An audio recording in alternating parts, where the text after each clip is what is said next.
Davos diary 2022 में आप सभी का स्वागत है। मेरे साथ इस वक्त mister Deepak Bagla, who is the MD and CEO at invest India. Well, हम जानते हैं invest India is the platform through which हम इंडिया की स्टोरी पूरे वर्ल्ड को बताते हैं। Is that the right way to say it, sir? One way. पर दूसरा ये भी है कि जितने भी इन्वेस्टर्स जो भारत में आना चाहते हैं उनको अपॉर्चुनिटी दिखाना, उनकी मदद करवाना, उनका इन्वेस्टमेंट लगवाना, बिल्कुल end to end solution, end to end. उसके साथ स्टार्टअप इंडिया का पूरा डेवलपमेंट करवाना। प्राइम मिनिस्टर का साइंस और टेक्नोलॉजी इनिशिएटिव है, वो भी यही टीम करती है। तो पॉलिसी से लेकर और पूरी उनकी मदद करना, उनको अपॉर्चुनिटी वगैरह दिखा के, वो इस टीम का काम है। That's brilliant because I think जो यहाँ निवेश करना चाहते हैं, जो इंडिया के बारे में और जानना चाहते हैं, and they want to really know what is the right place for them and the way to actually invest in India. I think that's what the role that's the role that the firm plays. But I want to understand from you, sir. इस बार World Economic Forum में, I mean, half of the people that we are meeting are saying कि इसको India Economic Forum कहना चाहिए because there's so much vibrancy around the Indian lounge and the states across that we have. पहले तो आपको जो message मिल रहे हैं, जिस तरह से आपकी मीटिंग्स हो रही हैं लोगों के साथ, what is the sense that you get? It's the highest ever delegation that India has got here, right? So it's not just the highest ever delegation. I see the transformation जो भारत में हुआ है पिछले 72 महीनों में, and actually if I can say so even in the past 96 months, it is unprecedented. कभी पहली बार ऐसा नहीं हुआ। आप ये देखिए, फॉर 8 years इन अ रो हर साल एक नया एफडीआई रिकॉर्ड बना है। 8 years में हर साल नया एफडीआई रिकॉर्ड बना है। और इस साल जो हमारा 83.5 बिलियन आया है, it is the highest ever FDI yet again which we received in our history.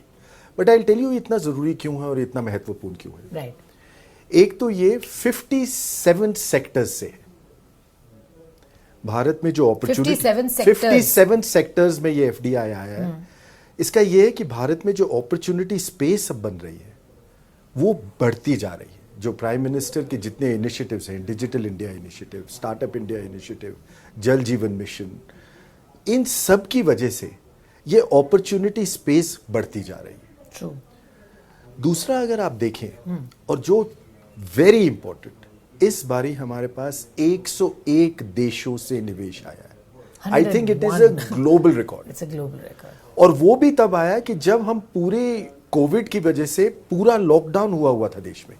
अभी नहीं, पिछले 24 महीने में। Correct. तब भी आपको रिकॉर्ड एफडीआई मिला, और वो भी 101 देशों से आपके पास एफडीआई आया। आज ये 101 देश आप पे ट्रस्ट करते हैं, आपकी लीडरशिप में ट्रस्ट करते हैं, और आपके फ्यूचर में ट्रस्ट रखते हैं। आई थिंक पॉलिसी स्टेबिलिटी एक बहुत बड़ा फैक्टर है जो लोगों को, जब हम बात करते हैं कंपनीज से, they see India now as a destination where they want to invest, क्योंकि एक कंसिस्टेंसी दिख रही है, फ्यूचर दिख रहा है। But sir, there are of course some concerns, specially जब ग्लोबल ग्लूम एंड डूम की हम बात कर रहे हैं। Inflation is a worry, geopolitical tensions are going on.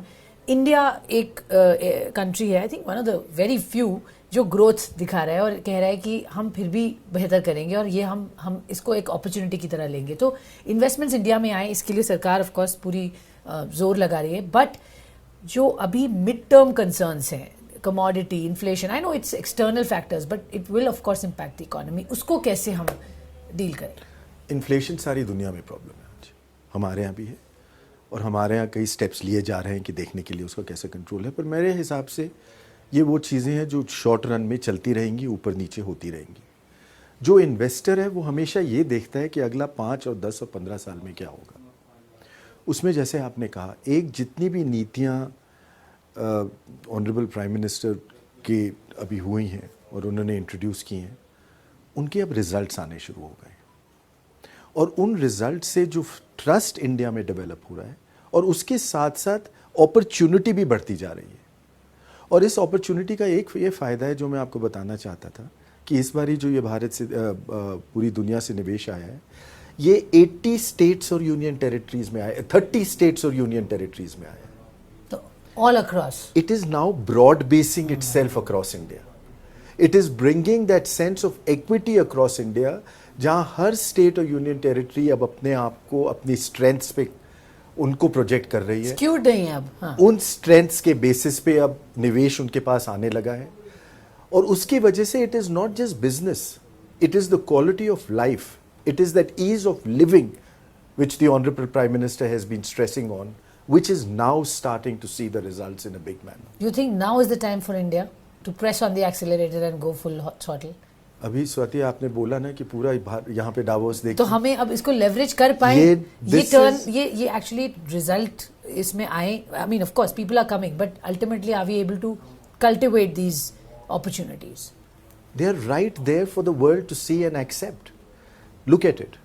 The Honorable Prime Minister launched Startup India in January 2016. We are what? 80 months from then? Okay. In 80 months, you are number 3 in the world in number of unicorns, number 2 in the world in number of startups, number 1 in the world with new startups adding every day. Give me one more example in history where that has happened. When did the Prime Minister launch Digital India? 2015? 2015 to now is what? Another 84 to 90 months?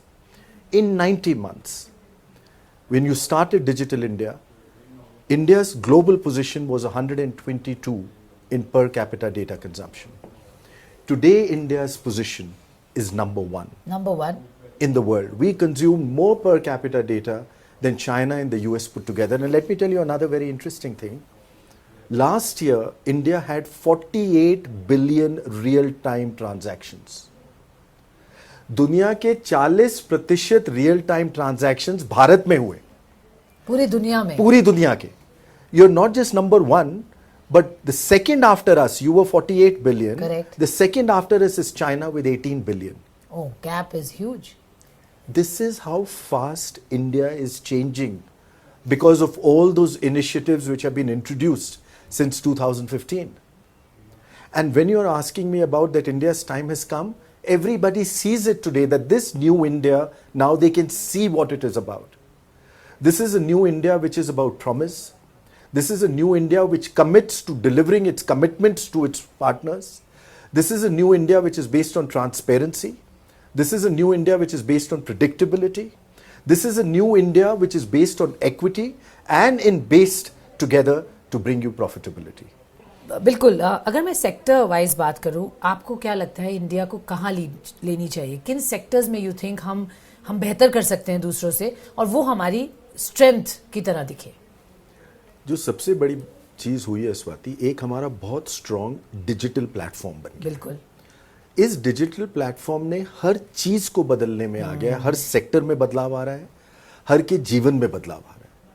उसमें क्या हो रहा है, जो innovation का base है उस पे India is very well poised to take the lead and bring solutions to the world which are not just for India but the entire world. And that may be from agriculture, that may be from sustainability to water to high tech to robotics to AI, in every aspect. But tech led, I think we are technology is a big enabler. Innovation, okay. Innovation led. And I think what is being acknowledged today globally is India's strength in innovation and India's strength in bringing that disruption over solutions which are easy to implement, solutions which are scalable, and at the same point of time, solutions which are economical. The moment you have these three, they become real solutions. So the story of a new India is a story which brings your ideas to life. Ideas to life. Thank you very much, Mr. Bagla. Always a pleasure.